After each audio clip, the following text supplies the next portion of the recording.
So before we get started with the questions that you all may have for me, I thought I'd start out with our 2017 Broward Youth Award winners. Today I'm really inspired to uplift what Baltimore's youth and Baltimore City Public School students are achieving. Two young ladies standing beside me are among the two exceptional students for Baltimore's Polytechnic Institute who are making a national impact right here in Baltimore. The New Leaders Initiative grows environmental leadership by raising the profile of young and emerging environmental leaders in North America. Our key programs of this initiative is the Broward Youth Award, established in 2000.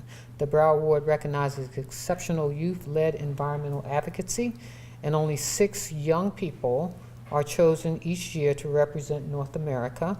And in 2017, 2 young ladies from Baltimore claimed a share of the award as the co-founders of the Baltimore Beyond Plastic.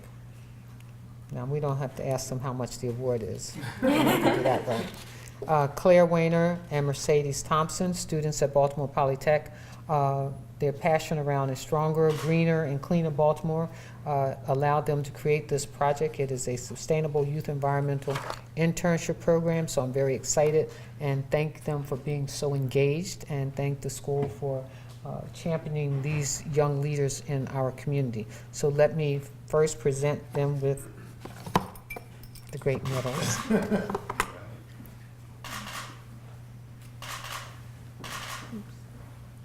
Thank you.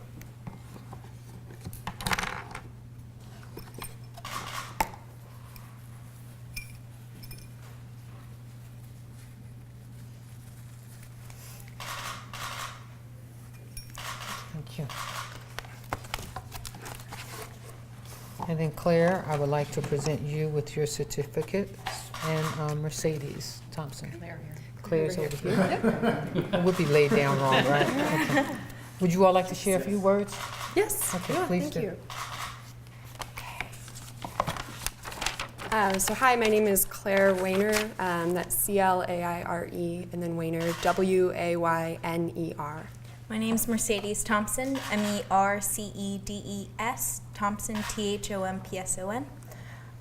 We are both seniors at Baltimore Polytechnic Institute, and like Mayor Pugh said, this past October we were honored with the Broward Youth Award for founding Baltimore Beyond Plastic. Our organization's major focus since our inception in December of 2016 has been on phasing out expanded polystyrene, commonly known as styrofoam, food containers from Baltimore and Maryland.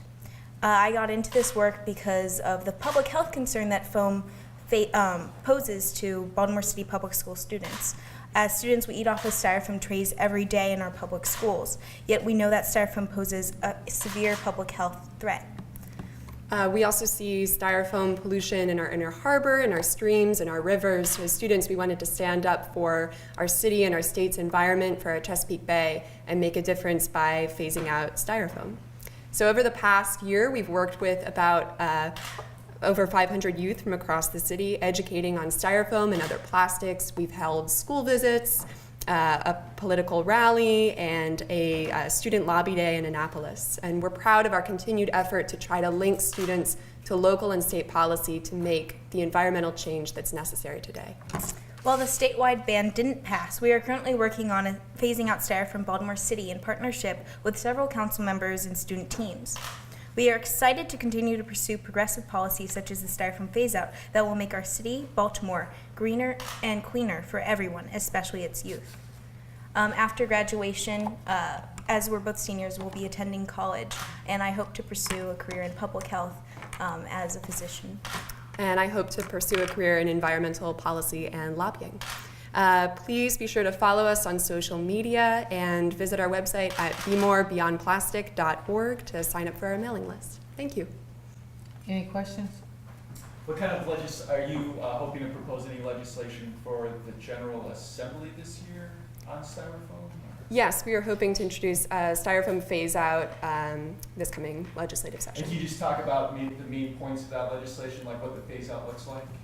Yeah, so it would phase out food containers from a variety of places like takeout stores, restaurants, movie theaters. It would also apply to packaging peanuts and look at also making sure that small businesses can afford it by providing a 1-year affordability waiver to ensure that all of Maryland can switch to these better alternatives.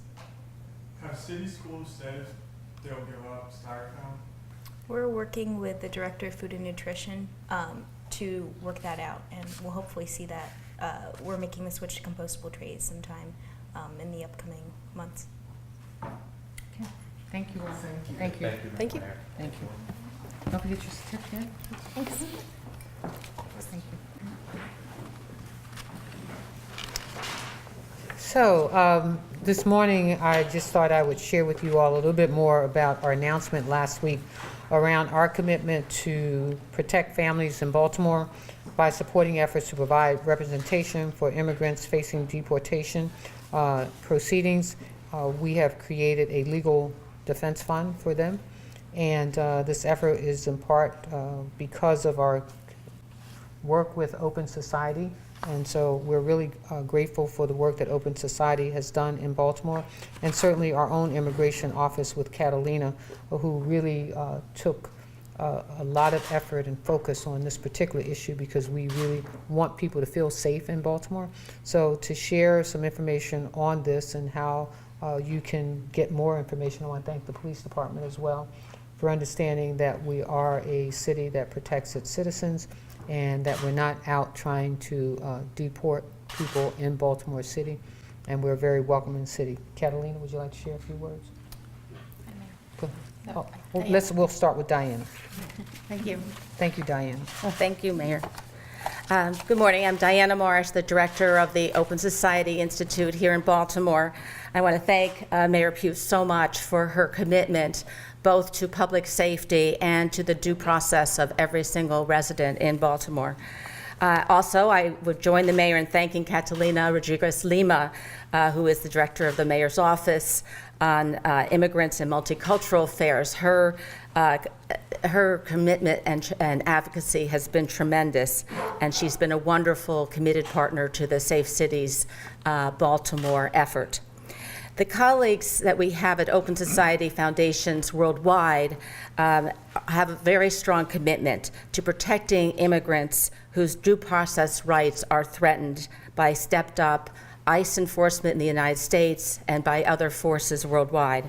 And that commitment extends to Baltimore.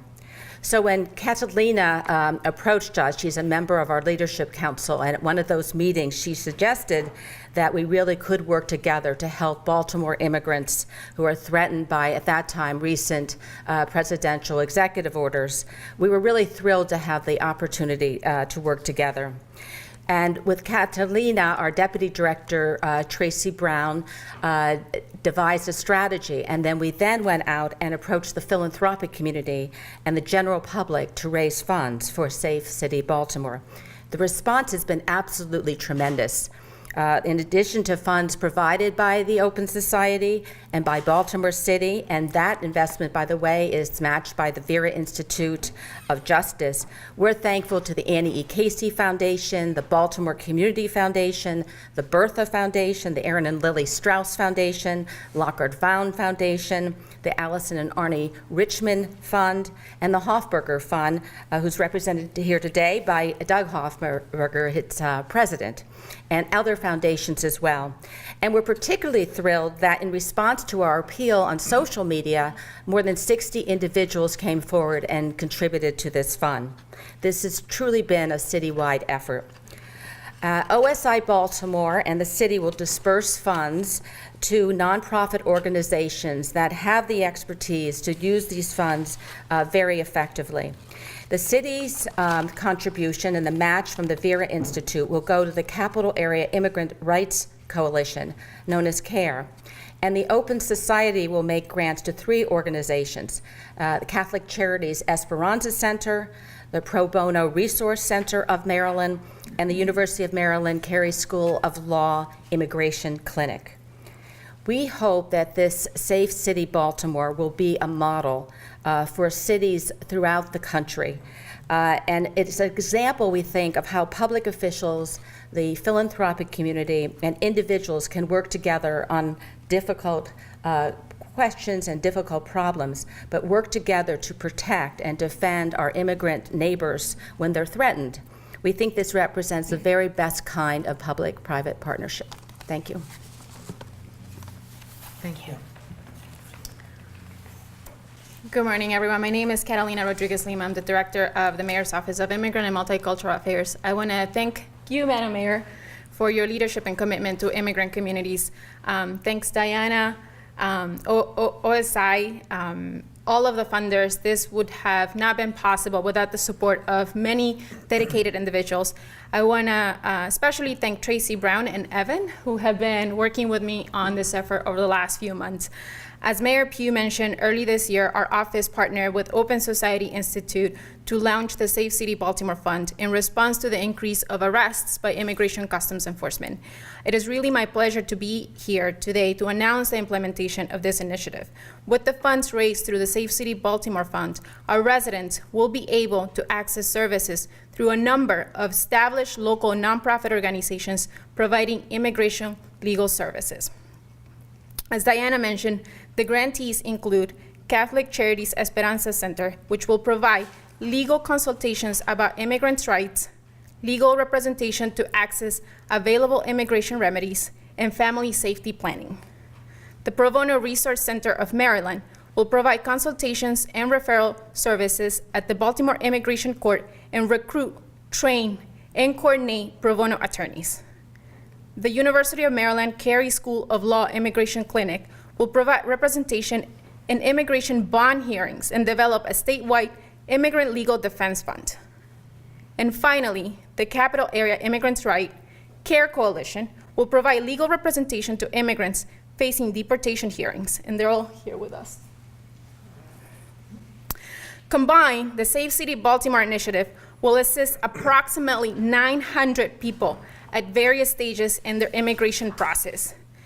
This initiative not only will provide families the access to due process and fair representation, it will also disrupt the ripple effects of deportation in our communities and the city's economy. Thank you again, Madam Mayor, OSI Baltimore, the funders, and everyone who's working diligently to ensure that immigrants and their families feel safe and know that they are valued and belong in our city. Now I'd like to introduce Commissioner Davis, who has been a very big supporter of immigrants in our city. Thank you, Catalina, and thank you, Madam Mayor, Diana. Before I arrived in Baltimore, I spent the bulk of my public safety career working in some of the most densely populated immigrant communities, not only in Maryland, but in our nation, along the Prince George's County, Montgomery County border. So it is nothing new to me to realize and say to you, and I can't say this enough, and I never tire from saying this, that we realize, the Baltimore Police Department realizes the necessity of relationships with all communities, regardless of immigration status. We simply don't care to partner. We won't partner, never have, never will, with any federal immigration law enforcement efforts. I've said that time after time, and I tell Catalina anytime she calls me and tells me to say it again, I'm going to say it again. I know that trust relies heavily on the ability to know when you're in trouble, whether a person or a family or a neighborhood, and you call your police department, that your immigration status should not, will not be part of the conversation. And I can promise you from the Baltimore Police Department perspective, that is not going to change. So normally I spend my time at press conferences telling folks what we are going to do about something. That I'm telling you what we're not going to do. So again, we will not partner with federal law enforcement to enforce immigration laws, and we realize the necessity of these partnerships with our wonderful immigrant community. They mean so much to the fabric of Baltimore and frankly to the fabric of America, and so many people forget that. That it's my pleasure to again solidify and repeat that we stand in partnership with our immigrant community. Thank you. Any questions? The question I have is, because the city doesn't control its detention facilities, it's one thing to say we're not going to partner with the federal immigration effort, but there's no guarantee that once they enter the central booking or any of the detention facilities in Baltimore that they're not gonna have that kind of interaction. So from a policing standpoint, if you arrest someone, you're literally turning them over. Am I correct?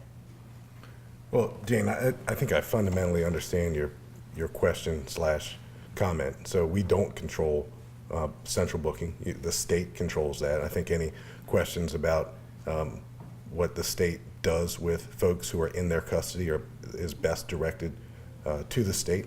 But again, the Baltimore Police Department has an interest in local public safety, and immigration status is just not part of that So conversation. I guess my question is, have you instructed your officers when they are dealing with someone who may be undocumented to not arrest them?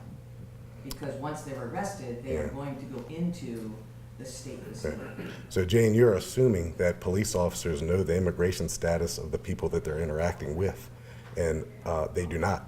So that there is no magical database out there where a Baltimore police officer or a detective can get on the radio or punch a computer key to find out someone's immigration status. So our police officers do not ask. That's not part of our interactions with anyone. Commissioners, in not partnering with federal law enforcement on immigration, why isn't that the police department violating or ignoring federal law on immigration?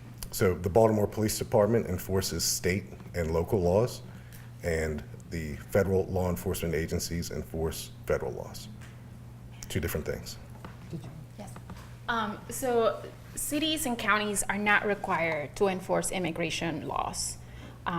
Frankly, it would be a threat to immigrant communities who may be afraid of coming forward because of their immigration status. We work too hard in this city to build relationships with vulnerable communities, undocumented communities who often have U.S. children, to make sure that they're coming forward and they're not afraid because of their immigrant status. Commissioner, when you say you're not gonna help enforce these laws, what things will you not be doing? What things are other police agencies doing that you're not gonna do? I can't speak to what other agencies do or don't do with federal law enforcement. As you are all well aware, we participate in federal task force relationships with DEA, FBI, ATF, Secret Service, U.S. Marshals, and they help us enforce laws that keep Baltimore safe. So as far as I'm concerned, the enforcement of federal immigration laws has nothing to do with local safety efforts. So therefore, the Baltimore Police Department doesn't engage in any operations, any investigations that target immigrants based solely on their immigration status. Go ahead. And in other jurisdictions, some of the jails are agreeing to holding a person on a detainer long after they would normally do that, and that is the time in which ICE then can come and pick a person up. So it's actually asking a person be held beyond what they would normally be held in that jail. Is it happening in Baltimore? No, no. So there's no request by ICE? I don't know about all the requests, but I do know that, I think that, again, as a police commissioner said, you should probably ask at the state level. I don't know all the practices at the state level. I think it's a good question. But you understand my question? about Yes. What you can do as a city to really protect immigrants when you don't have control of your detention facilities? Correct. And I think part of the role of the fund is to make sure that people have access to an attorney to learn about immigration reliefs so that they don't end up in these jails. And if they do end up, that we have someone in ICE detentions to be able to represent them and avoid the ripple effect that these actions cause in our city. Could you name off a couple of those ripple effects? Yeah, so many of our immigrant communities obviously have U.S. children. Actually, 2,000 U.S. children have a parent who is undocumented. Oftentimes, these individuals are the sole providers of those families, own homes, own businesses, pay taxes. Unlike many people believe, undocumented individuals actually do pay taxes a report by the New American Economy in 2014 highlighted that undocumented individuals in Maryland paid a total of $200 million in state and local taxes. And obviously, if these children were to be separated from their families, they would end up in the foster care system. I have a question that any of you can address. Southeast Baltimore, for example, has been in many ways rebuilt by immigrants. And some of the most vibrant immigrant communities are in the southeastern quadrant of the city. Occupied communities are safer communities. So if you have a population that is fearful of being on the street because there have been people picked up by ICE, what effect do you think the stepped up enforcement of immigrants has had on the public safety issue in Baltimore City? In the last, well, it's about 8 months of stepped up enforcement. So one thing that we do as an office is we work closely with service providers, working with victims of crime, with Latinos and immigrants, and we meet on a monthly basis. And one of the things that we do is we monitor the number of calls coming through 911 to give us insight on whether people are calling the police or not. And to this day, we've seen a consistent number of calls from last year. So that tells us that people continue to trust the Baltimore Police Department, and a lot of that has to do with the commissioners and the department's efforts in building relationships with this community and truly telling them that they're here to protect them. And that's certainly part of the work that we as an office do, along with the police commissioner and the department. And Jane, I'll just add, you know the answer to your question. If we don't have victims or witnesses coming forward to tell us about crimes committed, that doesn't give us an opportunity to catch the person who committed the crime. I'm actually just asking about people afraid to be on the street. Sure. I mean, one of the most effective. It's a detriment. Yeah. One of the most effective ways of deterring street crime is to occupy the street. People, absolutely. So it's detrimental. Commissioner, Can I just add one related fact? And that is in schools that have high immigrant populations, attendance is down. And that, of course, is a real tragedy for those children. And they're down because ICE has sometimes actually tracked parents on their way to drop off their students, their children, and then pick them up. So that has made people fearful, and children fearful of going to school because they might come home to an empty household. And in other cases, older students feel that they might be able to protect their parents in some way if ICE comes looking for them and stay home to try to defend their parents and help them. So this is a very bad situation. These are, of course, many of these children are citizen children, but regardless whether they're immigrant or citizen children, they're not getting the education they need because of fear. And Commissioner, police officers do take an oath to uphold the Constitution. I mean, if the federal law says this immigration law is here, it needs to be enforced, how can the Baltimore Police Department go about not enforcing that law? Yeah, I see you're hanging on to this issue. I'm sure if your stations, but listen, we enforce state and local laws. That's what we enforce, and that improves public safety.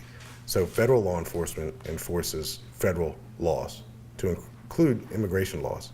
That's not something that the Baltimore Police Department has ever done, and the fact that we don't do it is not a slight to the federal government or a slight to federal law enforcement agencies. It's just something that we've never done, something we're never going to do, and our interest, again, is local public safety. Well, in fact, it goes the other direction. I don't remember the name of the Supreme Court case that had to do with Sheriff Pugh. He took it upon himself to enforce federal immigration law and was told by the Supreme Court that he did not have the right to do so. That's federal law, and it's enforced by federal law enforcement and not by people at the local level. The schools you were speaking of, are there any particular ones that we can point to here in Baltimore? With the attendance being down? I would just look at, I don't have that information with me right now. I think it's areas in which there's a high immigrant population. Yeah, and just to verify, there was a lot of fear at the beginning of the year. However, the school system has been a real partner in ensuring that teachers and administrators understand the challenges that these children are going through. And in fact, the school board passed a resolution a couple weeks ago providing instructions under this current climate for teachers and administrators and creating a process where ICE officials were to come to school grounds. Well, one more. When talking with immigration attorneys, they mentioned the backlog in immigration court. So like they file a case today, it might not be heard for 3 or 4 years from now. So with that kind of backlog, how does that affect this program's ability to provide legal support? So if I may invite Claudia Cubas from CARE Coalition. Just go ahead. I'm happy to provide the answer. So, when somebody gets detained by ICE, they're put in what is called a detained docket, which is a much faster docket. So some of these cases are being heard within 3 months, 4 months, 6 months, and that's why it's extremely important, and I'm glad and I'm very grateful to the Madam Mayor and obviously OSI that they are putting resources into what is going to try to stop and provide some type of answer and resolution when the dockets, when the decisions on whether these people can stay in the United States or not are coming fast. That being said, there's other providers that have extremely significant experience with working with a slower docket where the courts are making decisions in a much slower fashion.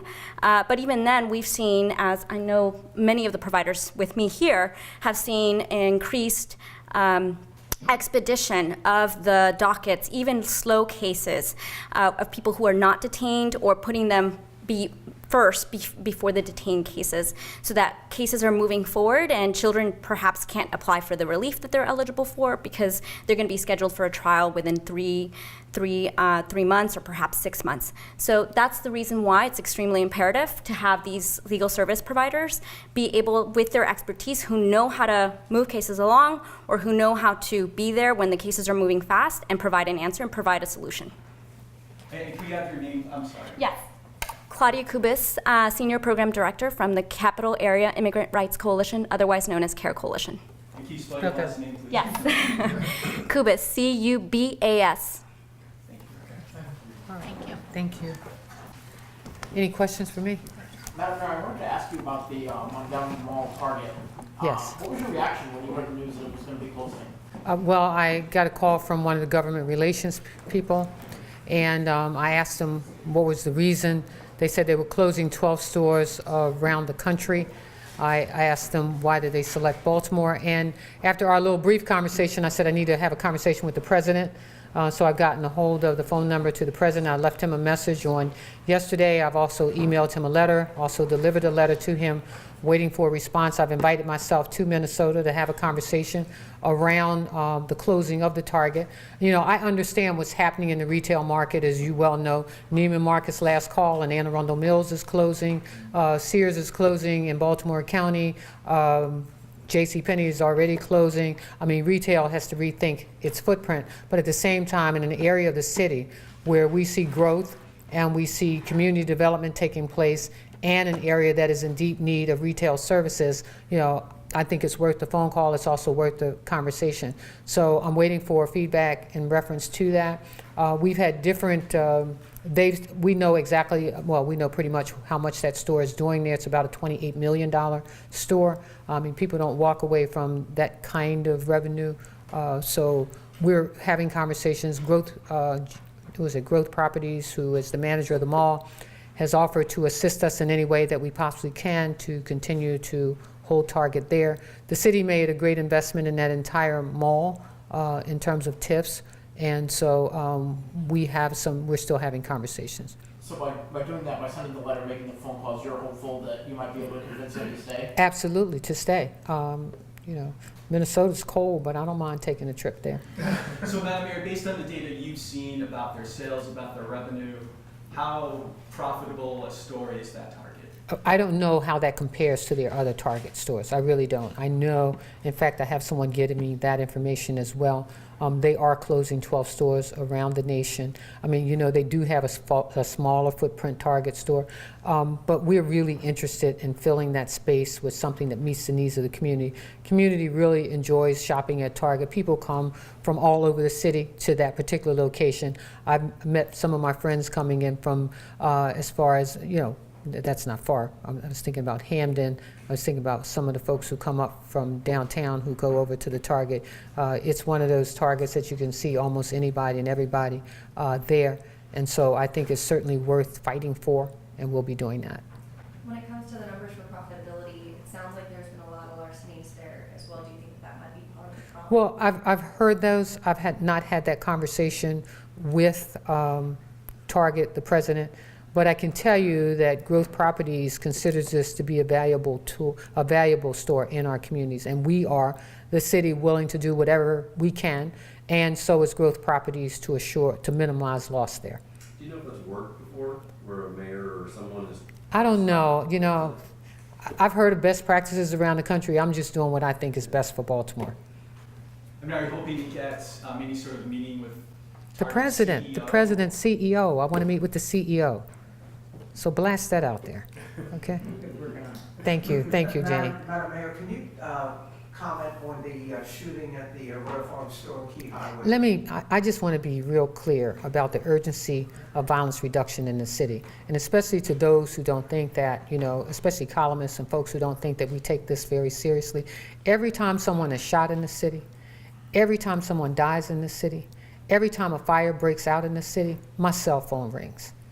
And I am deeply disturbed about the violence. You all know, early on in this administration, the first conversation I had with the media was that we need more police on our streets. You know, before I became mayor of this city, they froze police positions. That's real. Freddie Gray, police officers were leaving faster than we could get them to the department. And so I said very early on, we've got to hire more police officers. I've said to the police department, fill every single vacancy that you have. I said that in the very beginning. And with that, we know that somewhere along the line in this last year, not quite a year yet, but 184 individuals have gotten through the process, more than ever since 2004. And we need to put that out there, because the process of becoming a police officer doesn't mean you hire them today and you're on the streets. Everybody knows that, or maybe they don't know that. We don't hire a police officer today and they go on the street. So when I said we need to hire police officers, I can tell you, before I took my Bloomberg team to examine the process of hiring a police officer, it would take as much as 9 months to clear that process. And that doesn't even include the state's requirement of 1 year being in the academy. And so that big recruiting that we've done this year, 184 more than since 2004 that have cleared the process, we won't really feel the impact of that until probably next year. We're also looking at other agencies trying to hire police officers in our police department. Everybody wants a police officer on their corner, and I want police officers in the street. And in January, you all were there when I said I can't do this work by myself, and that I created a call to action. And 30 of those groups are still meeting every other week, including the Nation of Islam. I was just up on Belvedere and Park Heights where 40 members of the Nation of Islam spread throughout the community to interrupt violence. I've said that I'm asking the public sector and the philanthropic community for an additional $10 million, because not only do I need to put additional technology in the police department, I've got to expand safe streets to every neighborhood. Every single neighborhood in this city deserves safe streets, and we've got to do that. I said when I first got here that the city was dark and that we were going to put additional lights up, 6,000, and that we would change out 76,000 light bulbs in this city so that we can brighten up the city. And I went to the governor and said, we don't have technology in our police cars. Nobody said anything in 1998 when the city didn't get computers in their police cars, or 2008 or 2015. So I went to the governor, asked for money to put computers in police cars. And so we're getting those computers in the police cars. We still don't have enough license plate readers. We still don't have gun detection devices. But all of those things are in my budget and in my request to the public and the business and the philanthropic community. And this focus on 16 to 24-year-olds, I think I told you all when I went to the governor and had a conversation around ROCA and programs we need to focus on these young people and this violent behavior that's existing in this city. You know, so we're still waiting on that. But what I've had a conversation with some of the governor's people, and some are coming here today, is let us, you know, get some money from the philanthropic community, front some of the dollars for ROCA, but we've got to focus on these 16 to 24-year-olds, and then we've set up a data system so that we can count our young people, know where they are every single day. You know, we've revved up City Stat Smart. We've got the Mayor's Coordinating Council on Criminal Justice up and running. We've got the Bloomberg team focused every day. This is the most important thing that we can do in the city, and that is to reduce the violence. So anybody who thinks that I don't take this seriously, or that this is not something alarming to me and that I'm not moving fast enough, well, I can't negate the process of getting police officers on the street. After you get them through that process, they've got to spend a year in the academy. So what have we done? We've shortened that process from 9 months to 6 months. This is just the interview process. This is the background check process. And now with my Bloomberg team, we said, you know what, there's another problem here. We can shorten this process. So with the new technology that we're putting in place, it'll take 3 months to go through that process, but you still got to go through the year. So do the math. That's 12, 3, that's 15 months to get police officers through. Well, we're still at the 6-month process. We'll be at the 3-month process very shortly, putting in the new technology. Do you think all of this is enough? Do you think you're Oh, always... there's never enough until this violence is down. We opened up our rec centers, you know, 11 p.m. on Fridays, midnight on Saturdays, and we're seeing an influx of young people. I'm in the streets. I was in the rec centers this weekend, and I asked the young people, is there anything else that you need? You know, they were playing basketball. They've got technology things going on in there. There's some young ladies learning how to do hair, but we're putting we're going to put STEM programs in there. We can't do enough until this violence is reduced. And again, this whole effort of getting collaboration with all of the agencies, working with the police department, that somebody said, well, you should have done it sooner. I didn't hear anybody else make that recommendation, but we did it. And that wasn't that those agencies weren't working together. I felt that if they could see each other, have a conversation with each other, we could break through red tape. We've taken things that take 4 to 7 weeks to get done down to a day and a half.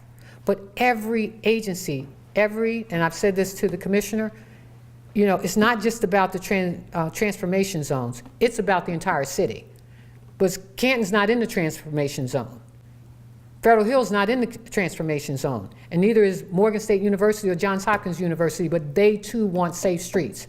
And that's why we're expanding this effort, and I can't get police officers on the street fast enough. And so I take it seriously, and it's an urgency to get this work done and to focus on violence reduction, but we're going to do everything and more. If people got great suggestions, we're open to them.